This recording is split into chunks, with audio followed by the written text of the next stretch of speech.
Well, hey, you're watching What Was That About? Thank you for joining us for today's episode. My name is Moses Khan. I'm with the lead pastor of All People's Church here in Brampton, Canada, Dr. Tony Soldano. How are you doing, Pastor? You good? I'm doing well. Yourself? I'm doing well. Listen, we want to talk about Taylor Swift. Are you a Swiftie? Are you a Swiftie? I've heard of Swiffers. Is that what they're called? No, a Swifties? Swiffer is you clean the floor. That's right. I think they're called Swifties, these fans. Can you confirm that? We are, Yes? yes, they're called Swifties. The army of the, Yeah. She's got a crazy fan base. Yeah. And so we were just made aware of this article of By the way, can I just say Yeah. this about her? When she started out, little country star, wholesome girl next door, very, obviously very creative in her songwriting and lyrics. And it's unfortunate. It's unfortunate the path that, she has taken and where she is today. It's true. It's actually very sad. It is sad. There's a song going through my head, but I can't manage to figure out the lyrics of it. One of her songs? Wow, you're going to do that on the air? Yeah. Love It's story. a love story. Yeah, something like that. Something like that. Baby, just say yes. Wow. Anyways. So I just read this article, just came out this month, maybe a week ago, of this psychologist who her practice, she jokingly said, has really literally become all about Taylor Swift because these young girls are coming in and they are overwhelmed either before going to a Taylor Swift concert. Right, so it's in their city, right? Yeah. And so there's the main concert coming up. Yeah. Right. And then even after a concert. And so she's just getting bombarded with this. And so she's getting things like, what am I supposed to do? Like, how do I prepare myself for this concert? I'm feeling anxious and what if I don't remember things after the concert? And she's getting all these sorts of questions. And one of the interesting things was, one of the common things that she hears is, what would Taylor Swift do? Wow. What would Taylor Swift do? Is that like a play on what would Jesus do? I think It's so. now what would Taylor Swift do? But that it's funny, and yet it is sad because clearly this, there's young girls and they are just overwhelmed because of, I think this is a syndrome, by the way. It's called celebrity worship syndrome, where people experience all these sorts of emotions. Some go to the extreme level of even trying to mimic their favorite celebrities, even to the point of like plastic surgery. And so this is a whole thing. And so I wanted to talk a little bit about it because it's not just about Taylor Swift. We see this with people all the time where celebrities are put on this pedestal. And you see other people going to different concerts and crying, and they're just overwhelmed. They can't believe they were so close to said celebrity. And I've even heard reports of people fainting when they see individuals.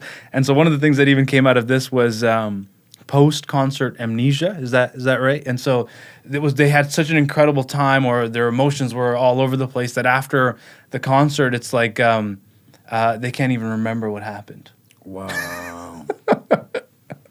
So, what are I want to get your thoughts, because this is not just Taylor Swift, although in this particular case we're highlighting the story, but this is a thing. This is a thing that people deal with, especially younger people, where they are just awestruck, starstruck, I think is now here's what's interesting. Not that I'm old enough to remember this, because I would have been very, very small, but it's not a new phenomenon in the sense of when the Beatles, for example, came to North America, or when Elvis came on the scene. Really, that was kind of the first. Maybe Elvis would have been one of the first ones that created this kind of mass hysteria, screaming, people fainting, what have you. But, even back then, we weren't hearing of this, I need psychotherapy and all this, postpartum amnesia, whatever the hell. Postpartum is actually I gave birth, but maybe they're giving birth to something. I have no idea. But we've never heard of that before. And now it has gone to a whole new level. To me, you're describing issues of the mind, issues of the soul. Maybe, we have psychologists in our church. Maybe we should bring them in to maybe describe some of the actual clinical definitions. Yeah. But for me, I guess what concerns me is what is going on with people. Like clearly, this is almost like they're having almost a God syndrome episode with these people. Like these people have become godlike. Yeah. Do you know what I Yeah. mean? I've met celebrities, I've met sports stars, and you're kind of like, wow, hey, I just met that person, and then you just go on with life. Right. But this, I need therapy. I think it speaks to, what's happening in our day. Yeah. A lack of identity. Right. A lack of self-fulfillment. I think people just don't. They don't have a life in themselves. But clearly, it is phenomenal, Pastor Moses, how weak people are. Right. In their mental state, in their emotions, Yeah. In their need, I guess. This is worship, isn't it? Because we are created to worship, and rather than worshiping God, the Creator, then Romans chapter 1, we worship the creation. Right. And she has millions. Yeah. They are radical followers. Yeah. I mean, they would probably do almost anything she says. By the way. Right. You preached a sermon on loyalty. And you'd mentioned brand loyalty, and I think this is an interesting thing that people do with celebrities, with their favorite artist or whatever. They become so loyal to them that even when stories come out about these individuals that are true, they will defend them till death. Yeah, it's true. Now, her in particular, her music, a lot of her music has to do with her broken relationships. Right. And based on her music, there's been a lot of them. A lot. And as a matter of fact, she even says in her lyrics, I believe that, people call her crazy or whatever, right? So, but she has tapped into something. She has tapped into rejection. She's tapped into pain.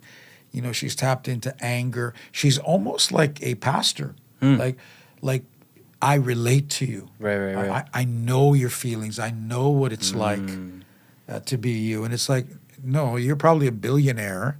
You have no idea what it's like to be just a common individual, But that's what she does. She goes beyond. Here again, from her music is very catchy. Her concerts are phenomenal, from what I understand. And by the way, the tickets aren't cheap, but it's not just about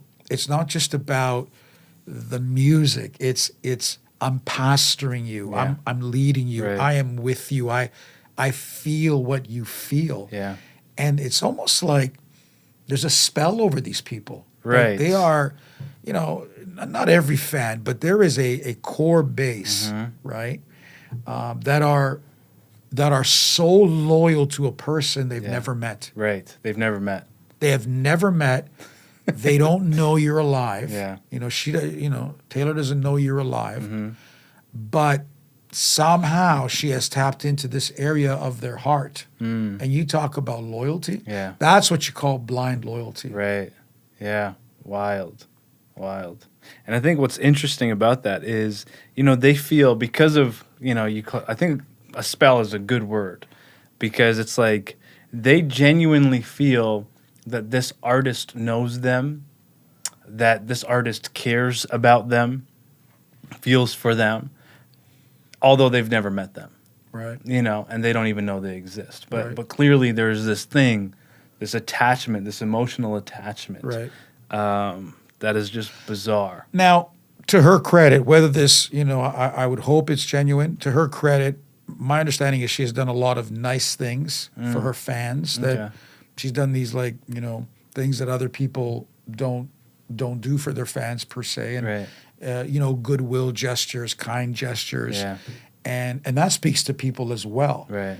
and that's great. We want people to do good and give and be generous and what have you. But it's this other area that she's tapped into, that when by the way she's not being generous, or when she believes that she's the victim, and then goes out and tells her fans.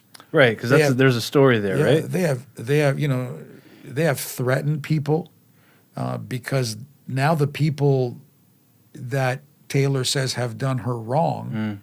Well, what's the story? Because some people might not know the story. So the story, she basically, it's about, one of the main stories is it's about her music. She had signed a deal. Someone had bought her music, and then she turned it into this kind of like, well, I'm the victim. Well, you were paid a certain amount of money. Maybe she didn't even know how well she would do financially. And by the way, she's bought back her music. But then when she came out kind of like, well, I was victimized. Well, these fans, they started to threaten the individual. Jeez. And, I think he's a big music producer. But she has millions of people, I say it again, that are probably willing to do anything she says. And so think about it. From an ideology perspective, and by the way, she's very pro-gay, very pro-transgender, and what have you. Whatever she says, these people are going to follow. Yeah. Whatever she says, millions of young, impressionable, particularly, I'm sure there's boys too, but young women that she's got in the palm of her hand. I mean, she can just move that crowd, millions of people, any way that she wants to. Right. And when you have this constant, I'm hard done by, I'm rejected, woe is me, particularly with relationships. Wow. If, so far all her relationships have been guys. If all of a sudden she were to flip over and change teams, I'm telling you, people that are completely straight would just follow that. That's the kind of power that she wields. Wow. And so let me ask you the question, is that purely stardom? Is that purely music, entertainment, ability related? Is there spirituality involved in that? Can you yield that kind of power over people simply because you're an artist or an athlete? I don't know, man. What do you think of that? Interesting. Well, I think one of the things that I will say is I think it speaks to how desperately people want to be related to. And I think her following, I'm speaking of her following, how desperately people want to be understood.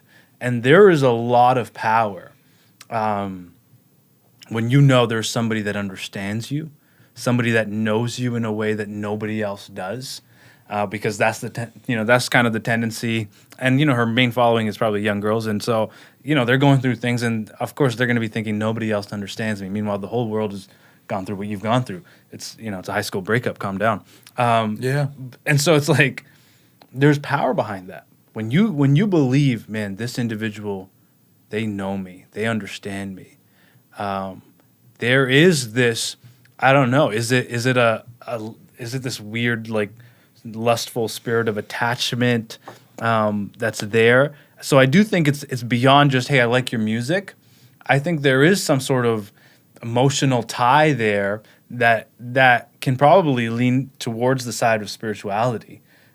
Because of what you'd be willing to do. And Pastor Moses, if memory serves, she was on a award show. Was it Kanye? Who the famous Kanye West getting up there and saying, I'll let you finish, but Beyonce's album was, Right. Do you know something, to me, that was a turning point. There was a shift there. I don't know if that was set up, not set up, but something happened. Something happened where she kind of just went from, I wouldn't say average run of the mill, but just kind of she's an artist. But from that point on, just do some research on it. Something happened where she just skyrocketed. And here again, this, the innocent little girl that was mistreated publicly. And look at the phases even in her albums that she's gone through, angry, hostile. And by the way, let's be honest, some people in the industry have been mean to her and hostile to her, and she's gone through things as well. Yeah. And so we don't want to just paint her as this, evil individual. We're just saying we're just concerned of the power that she wields. And you know what? Wow, your comment about being, when you were speaking, I thought about Starbucks. Yeah. I thought about the phenomenon of Starbucks is what? They write your name. Right. Yeah. Hey, you have a name here. You're not just someone that's we're gonna write your name, and you can order your coffee, and your drink any way we're gonna personalize it to you, and we understand that you need special space, and we're gonna create. I mean, actually, it's a phenomenal marketing experience that they've created. Yeah. And people are willing to pay triple the price, right? Like even us, right? Yep. They have people willing to pay triple the price for coffee. Is it for coffee? Or is it that, hey, we relate to you. We understand that you require more. And maybe even as, spiritual leaders, as pastors, maybe we need to look at that to say, wow, not that we want to manipulate people, but what is in the human heart that people need this day? you know? Wow. Yeah. Crazy. Well, listen, hopefully you don't need psycho. I was going to Therapy. say, are you booking something? Are you booking a therapy session? After you go to a Taylor Swift concert. But listen, I thought this was an interesting conversation to have. Thank you for joining us for today's episode. As always, if you're not subscribed, please subscribe, share this video, like it, comment below, what your thoughts are on this whole idea of being obsessed with celebrities. Maybe you had a favorite celebrity growing up that you might have been obsessed with. Thank you for joining us for today's episode. We'll see you in the next episode, Pastor. Great conversation. Thank you. Yeah, God bless.